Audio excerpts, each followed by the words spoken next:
All right, first off, what are you doing? We're gonna do a whole bunch of power cleans, all right? It's a big old clang and bang day. Ground to shoulder, and we're doing wave loading. You've seen this in your push press, you've seen this in your back squat, in your deadlift. It's a way to learn work capacity. So for today, I definitely don't want you focused on like a 1-rep max or a big heavy 5. You wanna be focused on cycling the barbell. And it's 10-8-6, 10-8-6. I'm gonna go over all the points of performance, everything we wanna focus on the power clean. I'm just explaining to you the timeline. Here's how it works. Very similar to some of the other stuff we've done. You're gonna have 15 minutes on the clock, but the first 4 minutes, you're just warming up. Do whatever you wanna do, get used to cycling the barbell 4 minutes. At the 4-minute mark, I'm gonna cue you out and we're gonna do 10, it's not a typo, 10 power cleans, all right? Ground to shoulder, 10 times. That's gonna get very, very spicy. Rest, maybe you get to add a little bit of weight. Maybe you're like, I don't know, it's just enough, maybe. But a little bit is a lot of bit. You add a little bit, and then at the 6-minute mark, we're gonna do 8 reps. At the 10-minute mark, at the 8-minute mark, we're gonna do 6 reps, and then we do the 10-8-6 again. At the 10-minute mark, you'll do 10 reps. 12-minute mark, you'll do 8 reps. 14-minute mark, you'll do 6 reps. The goal is that the second 10-8-6 is heavier than the first 10-8-6.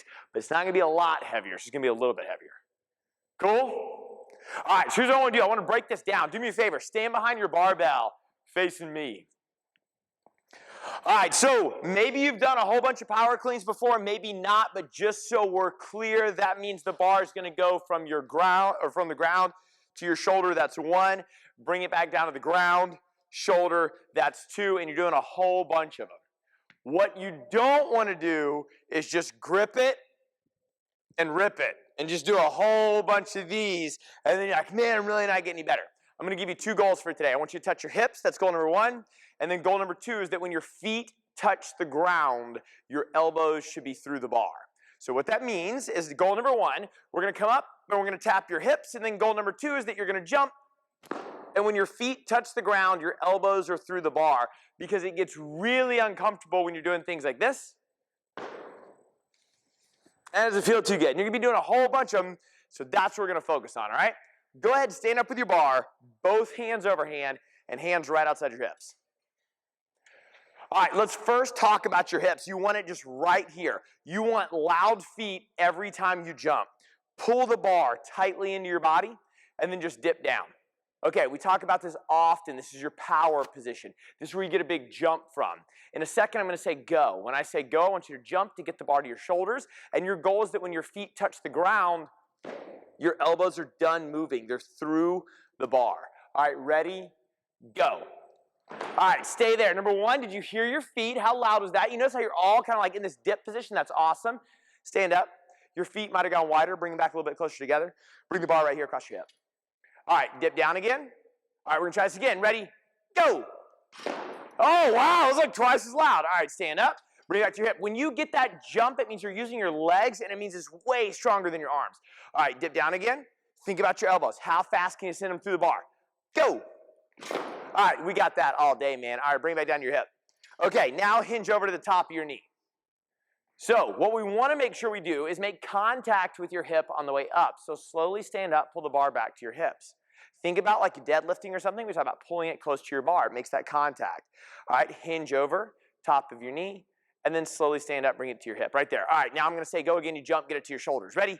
Go. Good. Bring it back to your hip. Hinge over, top of your knee.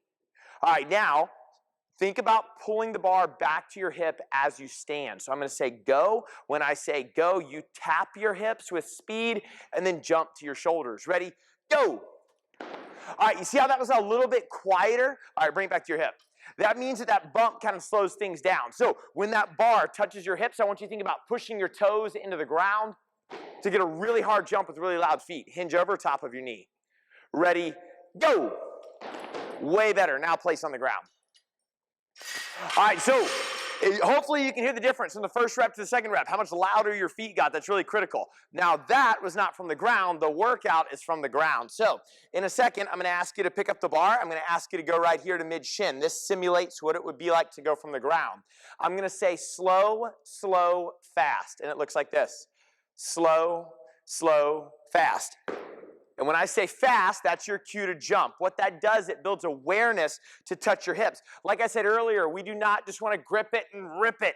You want to go slow, slow, fast to make sure you're hitting your hips every single time. All right, go ahead, stand up with your bar. All right, hinge over mid-shin.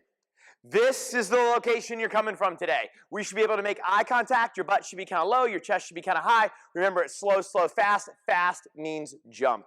All right, slow, slow, fast.